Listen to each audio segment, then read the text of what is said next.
बच्चों आज हम लोग देखेंगे प्रश्नावली 1.2 का क्वेश्चन नंबर 2 का 2। इसमें भी वही करना है। सबसे पहले हम लोग को HCF एलसीएम निकालना है। उसके बाद दो संख्या को गुणनफल बराबर HCF गुना एलसीएम होता है, ये हम लोग को प्रूव करके दिखाना है। तो चलिए सबसे पहले निकालते हैं इस दोनों का HCF और एलसीएम। तो उसके लिए सबसे पहले हम लोग इस तरह से दोनों को लिख लेंगे। उसके बाद हल करने के बाद गुणनखंड करना शुरू करेंगे। तो देखिए इकाई में 0 इसलिए ये 2 से कटेगा, तो 2 दूनी 4, एक बच्चा इसको दिया, 2 बच्चे 10, एक बच्चा इसको दिया 10, तो 2 बच्चे 10, इस तरह कट गया। अब ये 2 से नहीं कटेगा क्योंकि इकाई अंक में सम संख्या नहीं है, इसके चलते ये 2 से नहीं कट रहा है। तो अगला है 3 है, आभाज्य संख्या है 3। तो अगला आभाज्य संख्या है 3, तो 3 से हम लोग चेक करते हैं। तो 3 या 8 24, 3 5 15 कट गया। फिर ये 3 से नहीं कटेगा क्योंकि 8 5 13 होता है और 3 का पहाड़ा में 13 नहीं आता है, इसलिए ये नहीं कटेगा। तो अब हम लोग देखेंगे 5 से, तो 5 से तो कटेगा क्योंकि क्या में 5 है। तो 5 का 5 6 7 8 3 बचा, 3 इसको दिया, 5 7 35। अब ये भी आभाज्य संख्या बन गया, मतलब ये आगे नहीं कटेगा, इतना ही तक 17 तक आकर के रुक जाएगा। अब 92 है, 92 को काटना शुरू करेंगे तो इकाई अंक में सम है, तो इसके चलते ये कटेगा। तो 2 चौके 8, 2 छक 12, फिर सम आया तो फिर से 2 से कटेगा, 2 दूनी 4, 2 तिया 6। अब ये बन गया आभाज्य संख्या, मतलब ये आगे नहीं कटेगा।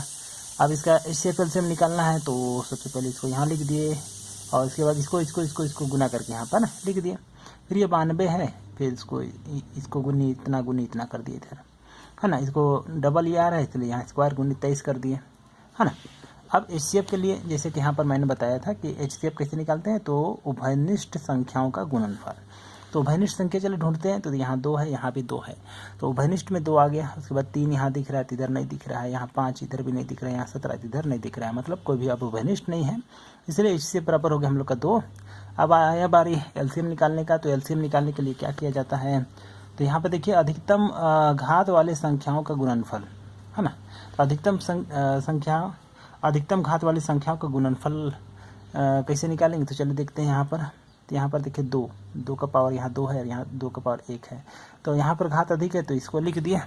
उसके बाद आया 3, तो 3 यहाँ पर दिख रहा है आपको, तो 3 एक ही ठो एक ही घात है और कहीं पे तो दिख नहीं रहा है, तो यही हो जाएगा, यहाँ पर लिखा गया। इसके बाद 5 आया, तो यहाँ 5 में देखिए यहाँ पर पावर 1 है, इधर तो है ही नहीं कहीं, तो यही आ गया। उसके बाद 17 आया, तो 17 भी यहाँ पर आ गया। उसके बाद 23, तो 23 एक ही ठो है इसलिए यहाँ आ गया। अब सबको आपस में हम लोग गुना करेंगे, तो गुना कर लिया जाए तो 2 दूनी 4, 4 तिया 12, 12 25 60।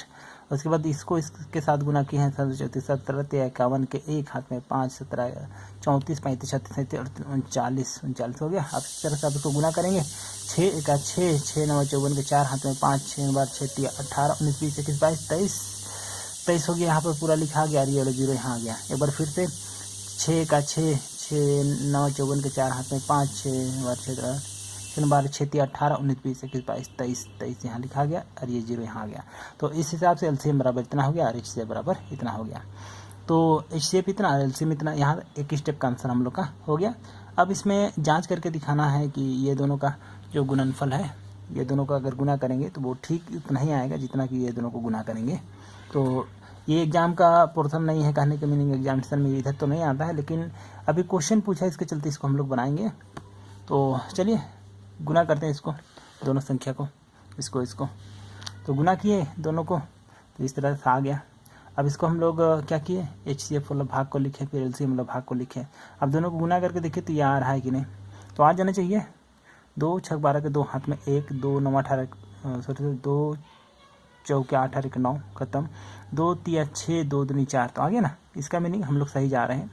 अब ये जो 2 है, 2 किसके बराबर है, HCF है ना, तो HCF लिखा गया। और ये किसके बराबर है, तो LCM, तो हो गया LCM।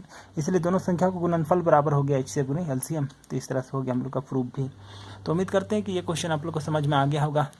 तो वीडियो को लाइक कीजिए और चैनल को सब्सक्राइब करके हमारी सपोर्ट करें।